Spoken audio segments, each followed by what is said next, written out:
एक समय की बात है, गोपालदास नाम का एक अमीर किसान था।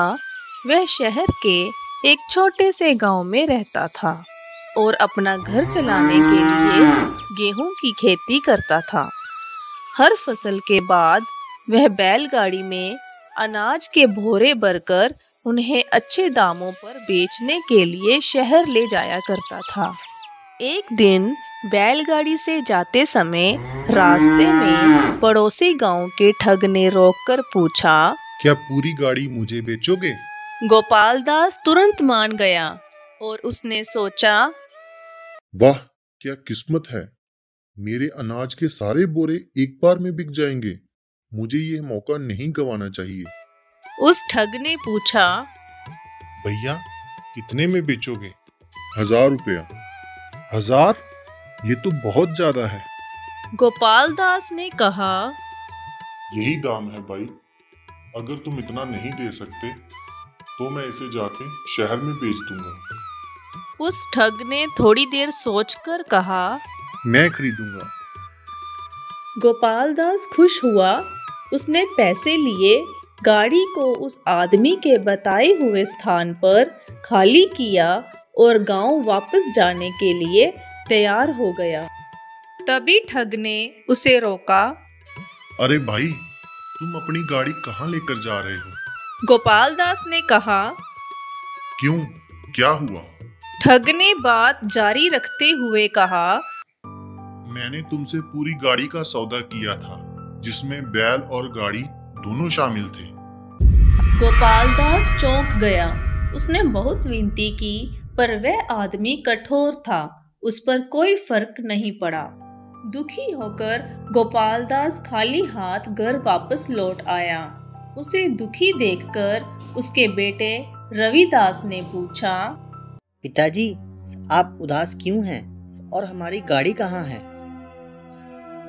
गोपालदास ने अपने पुत्र को पूरी घटना बताई।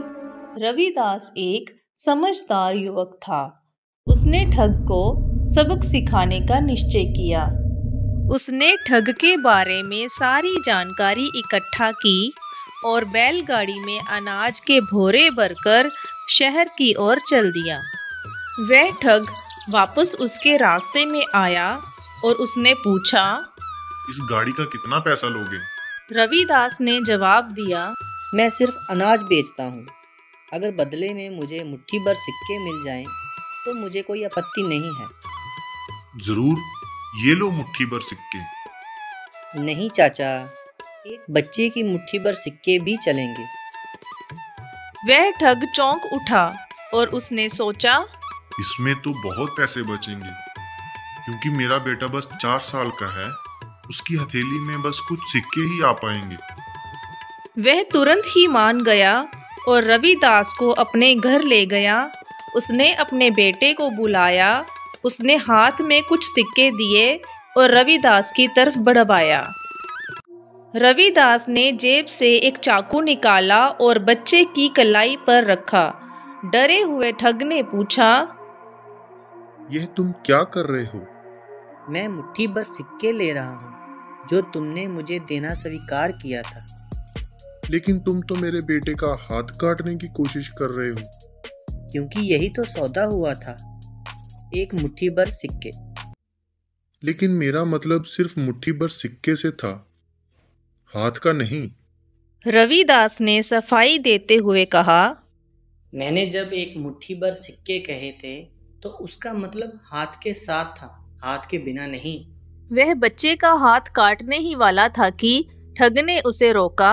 नहीं नहीं, तुम जितना चाहे पैसे ले लो, लेकिन मेरे बच्चे का हाथ छोड़ दो।